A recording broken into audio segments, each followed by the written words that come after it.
토마토 투자자문의 강재원 운용형 모셨습니다. 안녕하세요. 네, 안녕하십니까? 네, 그 사이에 뭐 CPI도 나오고 여러 가지 월초니까 또 경제지표도 많이 나왔었는데 시장의 시그널 어떻게 좀 나타나고 있나요? 네, 우선은 이제 사실 물가는 우리가 이제 지난달 물가지수 발표되었을 때 예상치를 상회했던 결과가 있었지만 이미 시장에서는 에너지 가격이 떨어졌었다라는 부분에서 어느 정도 정점이란 부분은 인식을 하고 있었고 그 부분이 최근까지도 반등이 이어졌던 그런 케이스였는데 이제 확실하게 숫자상으로 떨어진 거를 이제 어제 확인을 했다 이 부분이 되겠죠. 사실 매크로 지표를 그렇게 많은 개인 투자자분들이 신경 안 쓰시는데 최근 들어서 워낙에 물가 지수라든지 인플레이션 이런 것들에 대한 관심이 높다 보니까 이쪽에 관심이 굉장히 높아지셨죠. 사실 이렇게 이쪽에 관심이 높아지신다가 됐을 때는 거의 끝이다라고 봐야 되는데 그러니까 이제 뭐 확실하게 숫자상으로 확인했으니까 그 부분을 조금 더 살펴보게 되면은 우선 이제 컨센서스가 8.7%였었는데 이게 8.5%로 내려왔습니다. 그래서 물가 지수가 지난 4월 달부터 발표할 때마다 항상 컨센서스보다 높게 형성되었었기 때문에 이 부분이 좀 문제되었었는데 우선은 이게 꺾였다는 부분은 긍정적이다라고 보시면 되겠죠. 근데 이제 항목별로 보게 되면은 항목에서 에너지 쪽이 확연하게 이제 물가 지수를 끌어내리는 그런 흐름을 보여줬었고 그 다음에 중고차 쪽에서도 이제 하락이 좀 나타난 모습이었습니다. 이 부분은 이제 그만큼 차량용 반도체 부분이 완화되고 있다고 보시면 되는 거고요. 반대로 이제 음식료라든지 주거 비용 관련해서는 아직까지 인상이 이어지고 있다고 보셔야 됩니다. 그렇기 때문에 실제적으로 물가 지수는 이제 어떤 식으로 생각하셔야 되냐면 정점은 찍었고 앞으로 서서히 내려오지만 가파른 하락은 없다라는 부분은 어느 정도 알고 가셔야 될 것 같습니다. 네, 그래서 가파른 하락은 없을 것이다. 이렇게 해서 물가, CPI 지표에 대한 리뷰를 해봤습니다. 그러면 미국 증시도 간밤에는 좀 오름세를 나타냈는데 최근에 흐름 좀 어떤지 봐주세요. 미증시는 사실 어제 그 S&P 같은 경우 2% 정도 상승했고요. 나스닥이 상승 좀 더 크게 나오긴 했었는데 실제로 S&P가 굉장히 좀 중요한 가격대를 넘어갔다는 거에 초점을 좀 맞추셔야 됩니다. 앞전에도 말씀드렸던 S&P가 전체적인 하락폭이 50% 되돌림 자리가 4,180포인트 전후 정도 되는데 이 라인대를 어저께 돌파를 했다가 되는 거죠. 그러니까 어떻게 보면은 상승폭은 그게 크지가 않지만 실질적으로 전체 하락폭이 50%에 넘어갔다는 부분을 굉장히 의미를 많이 두셔야 되는 거예요. 어떤 거냐면 시장에서 우리가 이제 한 번의 어떤 사이클이라든지 이런 흐름이 나타날 때 저점 대비 50% 이상의 상승이 나오게 되면은 그 전에 저점은 깰 가능성이 거의 없다고 봅니다. 그러니까 깰 가능성이 없다 얘기는 앞전에 시장에서 6월 달에 저점 찍었던 자리가 진바닥이었다는 얘기고 실제로 이제부터는 좀 더 안정적인 흐름을 기대할 수 있다. 이렇게도 볼 수 있기 때문에 시장 자체가 안도랠리를 넘어서 그 이상도 가능하다라는 국면까지 진입을 했다. 이렇게 보시는 거고요. 변동성 지수도 마찬가지로 현재 20 이하로 내려왔습니다. 그만큼 이제 시장에서 변동성 지수도 완화됐다는 얘기는 시장 자체가 크게 급락을 하거나 할 거리가 당분간은 크게 나타날 가능성이 없다고 보시면 될 것 같습니다. 네, 미국 증시는 그렇고요. 국내 증시 패턴은 좀 어떻게 되고 있나요? 국내 증시는 이제 2,500이라는 자리대를 이제 한번 올라왔다가 그러고 나서 지금 살짝 내려온 그런 그림을 보여줬다 되죠. 그러니까 여기서 이제 많은 투자자분들이 무슨 얘기를 하시냐면은 사실 증권사도 비슷합니다. 증권사에서의 8월 주가 목표를 보게 되면은 2,500에서 대부분이 2,550 정도 이렇게 얘기를 하는데 이 가격대가 2018년도, 17년도 말 18년도 이때 고가 라인입니다.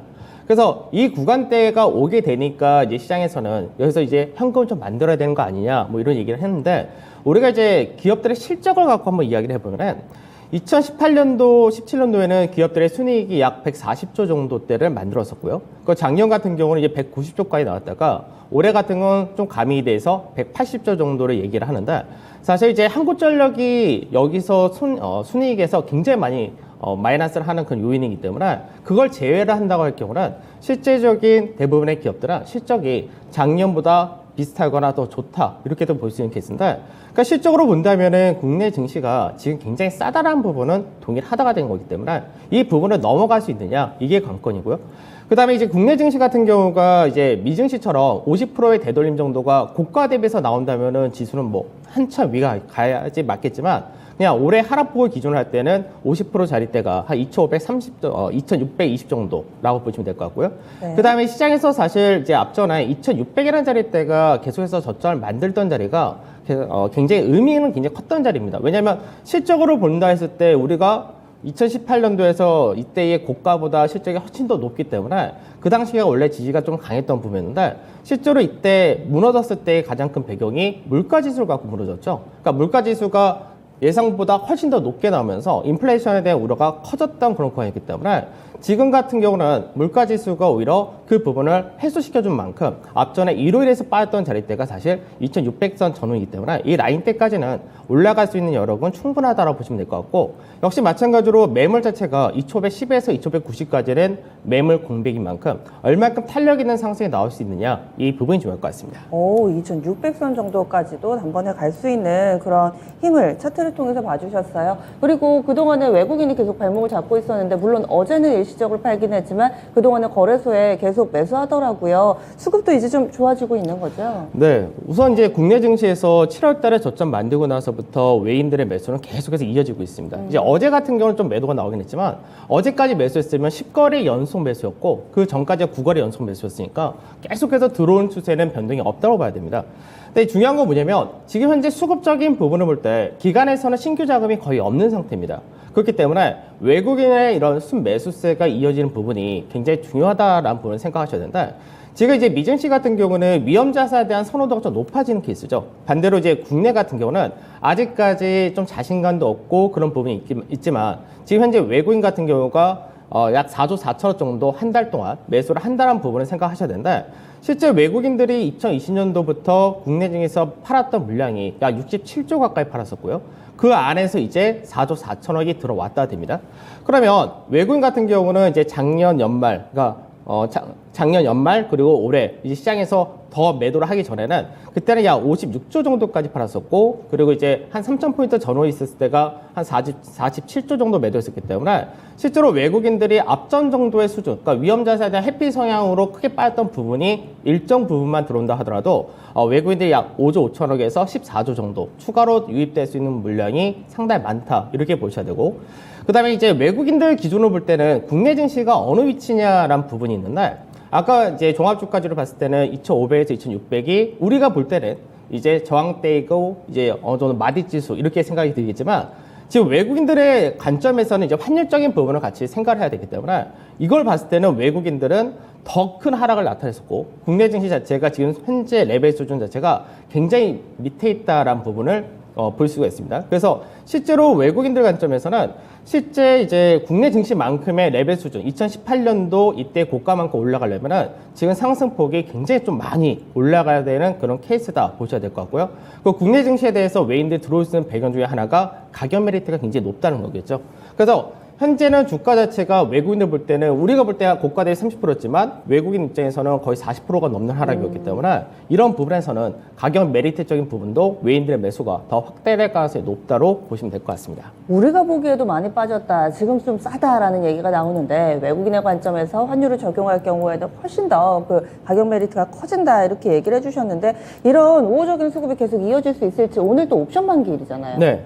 그래서 오늘 옵션 만기를 놓고 볼 때는 사실 뭐 나쁠 것은 전혀 없다 이렇게 보셔도 될 것 같습니다. 우선은 이제 시장 자체가 오늘 코스피 200 지수를 가지고 이제 옵션 만기 결과 나오는데 국내 증시가 최근 들어서 뭐 어저께 조정이 있었다 하더라도 조정폭 자체가 세게 나오지 않는 구조가 왜 그러냐면 지금 국내 증시는 상승 탄력이 좀 약하다라고 볼 수가 있는데 미증시 대비했을 때는 오히려 상승 탄력이 약하지만 계단식으로 차근차근 올라가다 보니까 시장에서 매물 소화를 하면서 가는 케이스입니다. 그러다 보니까 조정폭 자체도 세게 나오지 않는 그런 구조를 만들어 간다고 보시면 될 것 같고 7월 달 만기 이후로 금융투자가 이제 만기일날 좀 중요하다 이렇게 보시면 되는데 금융투자 쪽에서가 약 1조 7천 500억 정도 출회가 된 상태입니다. 그래서 지난번 만기 이후로 금융투자는 대규모 매도를 해놓은 상태이고 추가적으로 출회될 물량이 제한적인 상태이기 때문에 오늘 외인들의 매수세와 더불어서 시장에서 반등이 나올 때 기관에서 크게 막을 수 있는 방법은 사실 없다고 보셔도 될 것 같습니다. 그래서 오히려 수급적인 부분에서 외국인과 기관의 동반 매수를 좀 기대해도 되지 않을까 이렇게 전망이 되고 있고 만기 지수는 정말 안 좋게 끝난다 했을 때가 약 327.5포인트 전후가 전망이 되는데 어제 종가가 뭐 324.5포인트 전후니까 안 좋게 끝난다 하더라도 시장은 상승으로 마감이 될 것 같고 정말 좋다가 될 경우는 시장에서 상당히 좀 더 강하게 움직일 수 있다 이렇게도 볼 수 있을 것 같습니다. 오늘장 빨리 시작했으면 좋겠네요. 상당히 좀 좋은 여러 가지 시그널들을 읽어주셨는데 그리고 뭐 나라 안팎에서 여러 가지 요즘에 지수가 약간은 좀 이번 주 들어서는 제자리 걸음 양상을 나타내다 보니 뉴스에 좀 민감도가 높아지는데 볼만한 재료라든지 이런 거 있을까요? 그러니까 최근 들어서 강세 띄는 종목군들의 특징이 사실 있죠. 이제 뭐 신재생 에너지 관련된 쪽도 마찬가지고 그다음에 조선이라든지 어제 같은 경우는 건설도 마찬가지고요. 방산이라든지. 그러니까 대부분 이들 종목 같은 경우는 연중 신고가를 넘어간 그런 케이스가 됩니다. 그래서 이들 같은 경우는 특징이 어떤 거냐면 사실 수주 산업입니다. 그러니까 대표적인 우리가 수주 산업을 얘기할 때 왜 보통 이 사이클적인 부분에서 수주 산업이 이제 업황이 좋아야지 이제 수주가 많이 들어온다 이런 것도 있지만 그동안 시장에서 경기에 대한 불안감을 가지고 있었기 때문에 경기에 대한 불안감이 있을 때는 확실한 먹거리를 쥐고 있는 쪽은 앞으로 그래도 먹고 사는데 지장이 없다 이런 관점도 있거든요. 그래서 최근 들어서는 수주 산업이 굉장히 좀 강했었다 이렇게 보시면 되는데 태양광이나 이제 풍력, 신재생 이런 쪽도 요 근래 들어서 그런 모멘텀 좀 많이 받은 케이스입니다. 다만 이제 조금 주의를 해야 될 거 어떤 거냐면 대형 종목들의 특징 중에 하나가 어떤 거냐면 무조건 올라가지 않습니다. 중간에 차익 실현이라든지 눌림이라는 것도 항상 주면서 가는 케이스인데 지금 현재 태양광이라든지 이쪽에 강세되었던 부분이 이제 인플레이션 감축 법안 IRA라고 하는데 이 부분이 이제 이번 주 금요일 날 미 하원에서 통과될 것으로 전망하고 있습니다. 다만 이제 원래 이 법안은 3조 5천억 불짜리의 법안이었던 게 계속해서 축소가 된 그런 케이스였는데 실제로 미국 내에서의 이제 그린 테마주다라는 쪽이 바이든 대통령 당선됐을 때, 그 다음에 다시 한번 법안 통과한다 이런 식으로 얘기가 나왔을 때마다 한 번씩 굉장히 가파르게 올라왔었거든요. 그래서 지금 현재는 이 법안이 통과된다 했을 때는 호재성 재료가 이제 차익으로 한번 떨어질 가능성이 높다 이런 생각도 좀 하시면서 물량 출회가 나올 수 있다는 부분도 염두를 좀 하시는 게 좋을 것 같습니다. 오히려 또 일정상으로는 12일에 통과된다 쳤을 때 다음 주 월요일이 광복절이어가지고요. 아마도 화요일 즈음에나 반영될 만한 그런 일정들이 있습니다. 이렇게 좀 지금까지 나오는 시그널들을 봤다면은 오늘장 놓쳐서는 안 될 시그널 뭘까요? 네. 우선은 이제 시장에서 오늘 이제 어떻게 보면 옵션 만기이기 때문에 삼성전자 영향도 중요하다라고 보셔야 될 것 같습니다. 그래서 삼성전자와 하이닉스 같은 경우 어제까지는 반도체 지수가 전체적으로 미증시에서 안 좋았었기 때문에 하락을 했었지만 또 반대로 오늘 같은 경우는 미증시에서 반도체 지수가 또 굉장히 좀 가파른 상승을 보여줬다 그런데 다시 한번 바닥론 이 부분이 나왔습니다. 그래서 삼성전자 하이닉스 중심으로 강세가 얼마큼 나올 수 있느냐 이 부분하고 그 다음에 제일 중요한 거는 만기일날 이제 330이라는 수치가 상당히 중요한데 아까도 말씀드렸듯이 330이라는 수치를 넘어간다가 됐을 때는 지수 자체가 매물 공백이기 때문에 굉장히 가파른 상승 갈 수 있다라고 생각하시고 보셔야 될 것 같습니다.